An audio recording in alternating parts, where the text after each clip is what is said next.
No nii, tere jälle! Minu nimi Risto Ränk ja täna siis treime kannu. Näitan, kuidas kannul teha tila.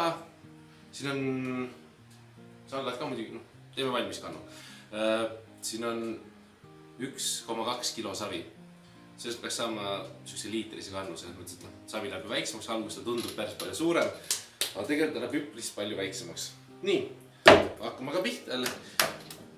Savi läheb nagu ikka keskele, lööme kinni. Samamoodi. Nüüd algus on kõikidel asjadel sama, kui te treite. Kõigepealt ülesse koonus. Vahe on lihtsalt selles, et mida suuremaks läheb savitükk, seda rohkem jõudu peate rakendama. Kui on juba 10 kilo savi näiteks, siis läheb päris palju jõudu vaja. Ja siis kui on juba jõudu vaja, siis tuleb tehnika väga palju kasuks. Sellel tükil veel mitte, aga kui on suured tükid tõesti, siis ma räägin kohe ära, et see ei suuda mitte kunagi hoida oma käsi suure tüki peal täiesti paigal. Selle jaoks läheb väga palju jõudu vaja, harjutamist ka muidugi. Aga siis minu suur soovitus näiteks. Panete midagi tsentrisse ja tahate savimassi paigal hoida, pange küünarnukk kehasse. Küünarnukil on kehas kinni. Selles mõttes, et keha suudab hoida suurt savitükki vabalt paigal, aga käsi ei suuda. Võtate küünarnukki kehasse kinni ja toimetate siis. Teine asi on see, et ärge proovige liiga laialt savi suruda ja ka mitte siit. Kui te siin mängite niimoodi, siis käsi hakkab kaasa käima. Põhimõtteliselt käed võiksid olla siukse, ma ei tea, näiteks kui te kirjutate A-tähe kuju, kõik tulevad alla, et siuke samasugune nurk võiks jääda siia. Kui te lihtsalt siin mängite, siis käed hakkavad kaasa käima. Siukene korralik nurk, üks käsi kehas kinni, mis hoiab. Nii, ja läheme alla ilusti saviga.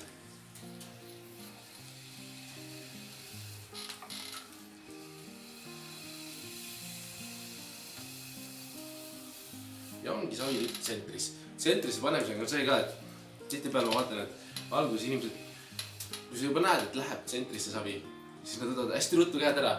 Aga tegelikult see on hästi suur viga, et kui te võtate ruttu käed ära, siis savil on omadus tulla kaasa kätega natukene ja siis ta läheb tamamoodi tsentrist ära uuesti.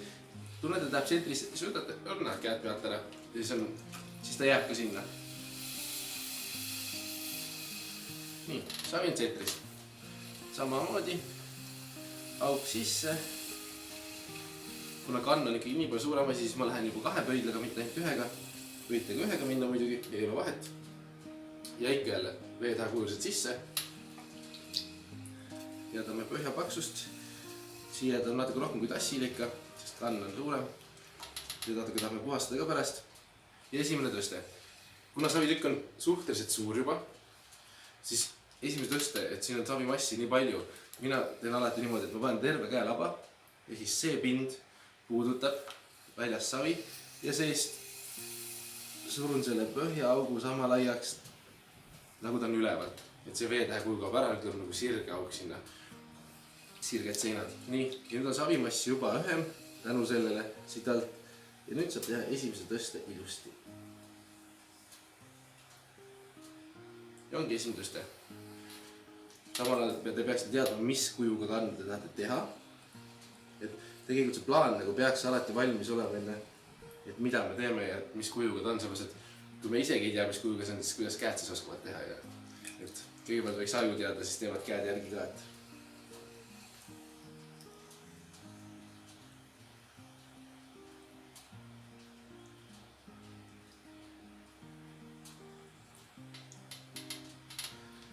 Aga kõige lihtsam on ikka see, et vajame kõigepealt silindri endale paika.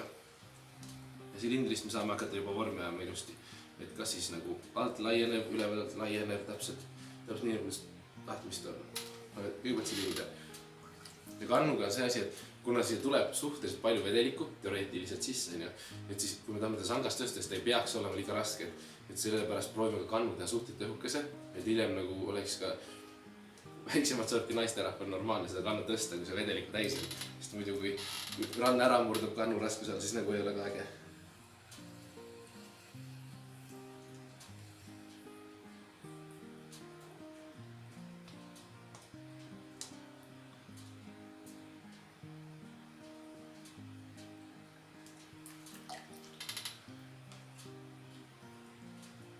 Nii, ja kuna on nii kõrge asi juba, nagu te näete, et enam ei saa käed omavahel olla ühenduses. Et nüüd oleks vaja nagu seda käte stabiilsust juba natuke rohkem, et te suudate hoida käsi täiesti eraldi, seisvalt, stabiilselt siin savi vastus. Mida tasside ja kauste puhul võtab meil, kui ma näitasin, ei olnud veel vaja. Siis ma ütlesin, et hoidki käed koos.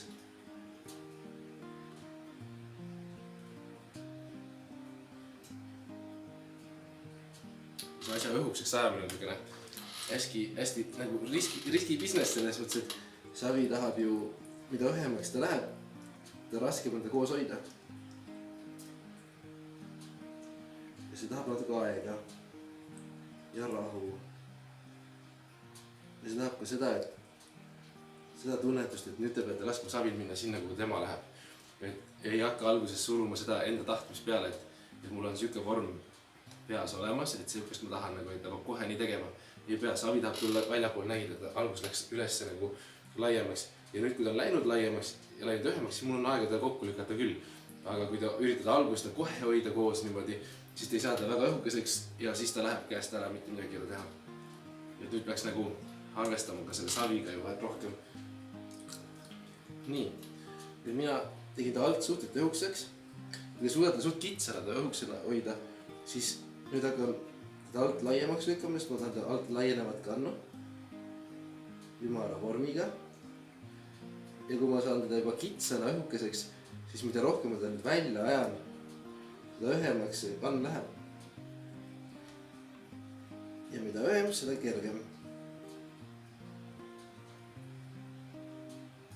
Ja seda siis hästi ettevaatlikult. Kuna ta on juba nii õhuke,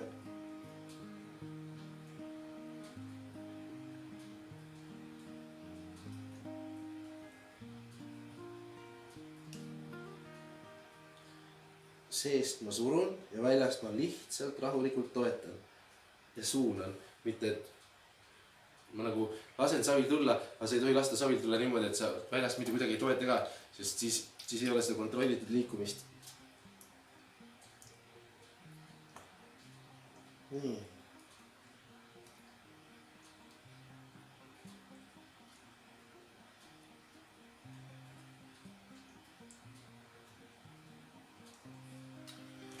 Alt on päris okei.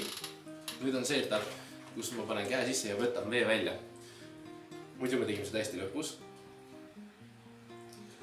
No praegu on see aeg käes, kus me võtame üleliigse vee välja. Me saame seda pärast ka natuke teha veel, aga seda on ebamugav pärast teha. Et praegu võtame kõik selle üleliigse vee välja, mis me siia sisse treisime.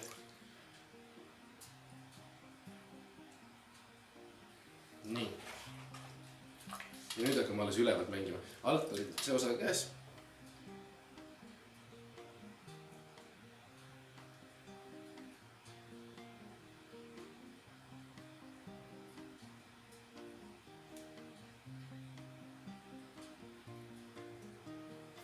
Ülevalt läheb natuke veel õhemaks. Aga vaadake, kui ma üles jõuan juba, siis ma automaatselt panen käed juba kokku, et ma saaks käsi hoida koos. Sest nii on lihtsam. Tasub kindlasti igal võimalusel, kui te saate ühendada oma käed ära.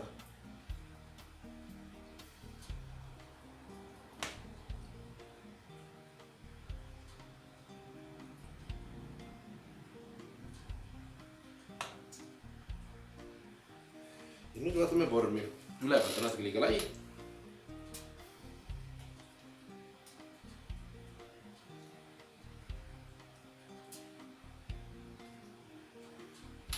Natuke loperdama, sest ta on nii õhuke.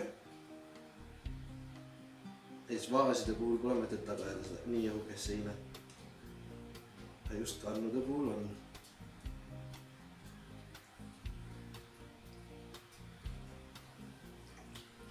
Nii, ja nüüd läheb käsi korra sisse. Nüüd proovime vormi paika tõmmata, et see loperdamine kaoks ära.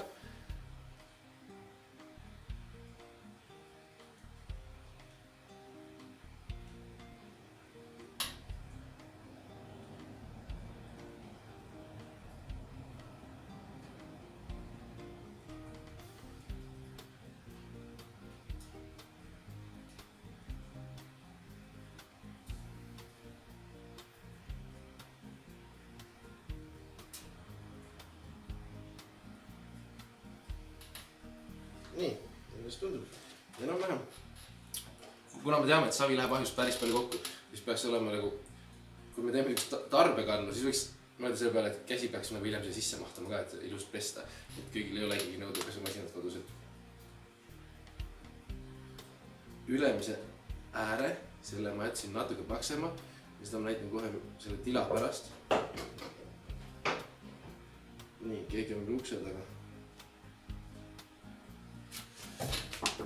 No nii, kuhu me nüüd jäimegi? Meil käisid rahvas vahepeal savikohast sees, nii et pidin vahepeal katkestama video, aga nüüd teeme edasi.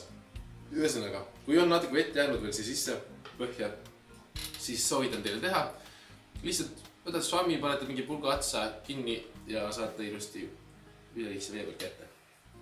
Nii, vorm on valmis. Puhastame siit alt veel ära. Täpselt samamoodi nagu teiste asjadega tegime. Natuke kuivemaks.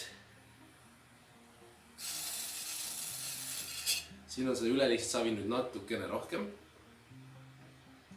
Mida suuremaks vorm läheb, seda rohkem me seda äärtsi alla jätma peame.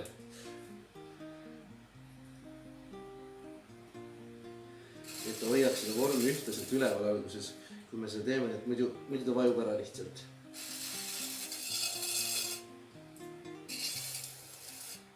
Üks koht, kus peab alati jätma rohkem varu, on näiteks ahjupotid. Et siis hiljem lõikame selle ära lihtsalt. Nii, tilakord. Tila siis teeme, miks kannud ei vala tavaliselt. Seal on ka küsimus ilgelt äge. Aga tegelikult seda saab väga hästi vältida, et kannud ei vala, paneme nad valama. Nii, tila me teeme siis näppude vahel. Hoian sõrm, teen mina ja siis niimoodi tõmbame. Ma näitan kohe. Võtame sõrmed niiskiks, kõik asjad ilusti märjaks, paneme pöidla sõrme siia peale ja siis seest niimoodi. Võin näidata, äkki te sealt näete. Nii pidi ja liigutame rahulikult. Tõmbame see tila siit savisest välja ilusti. Sellega me nagu rikume natuke vormi jälle, aga me parandame selle ära, et ärge muretsege selle pärast. Ma kohe näitan teile. Nii. Laias astus juba tila enam-vähem on, eks ole. Nii. Mis kannud ei vala, on küsimus tavaliselt. Et kann saada valama, järgi nurk on vale. Et kui kann saada valama, siis seesama viimane nurk ei tohi olla ülesse poole, mitte kuidagi pidi. Isegi täiesti tasane selle poti suuga nüüd põhimõtteliselt on natuke jama, pigem tuleb minema allapoole, nurk allapoole. Ehk siis täiesti viimane ots, mis siin on, peab olema, kui me vaatame seda nurka praegu, on tal sellise koha peal, et ta peab minema allapoole, siis ta valab. Siis ta lõikab selle viimast ilga ilusti ära, ei jää mööda kannu külge alla voolama ja ongi asi lahendatud. Nii lihtne ongi, et kui nurk on õige, siis kann valab alati. Nii, natuke rikkusime vormi, nüüd paneme ta ringi käima, paneme sõrme siia ääre peale, laseme tal uuesti ringiks minna. Ja, võib ka nii jätta lihtsalt täiesti ringis, aga mulle meeldib natukene teha talle selline jõnks sisse siia, et see tila joonistub välja siit ilusti. Nii. Nagu nii. Ja laias astus praeguse seisuga meie töö lõpeb, kõik need muud jooned siit pealt me saame hiljem niiskesvammiga ära puhastada. Seda ei tee praegu. Ega tila ei puhasta praegu, et kui ta tundub siit ääres kuidagi terab ja mingid tükid, siis seda ei puutu. See ei ole mõõtud praegu puutuda, selle teeme kõik hiljem. Nii. Ja ongi kann. Nüüd ei ole muud. Lõikame kannu läbi ja tõstame maha. Ja maha tõstmine läheb täpselt samamoodi nagu tassi puhul. Proovime 6 punktiga. 6 punktiga ei saa, siis tõstame 4-ga.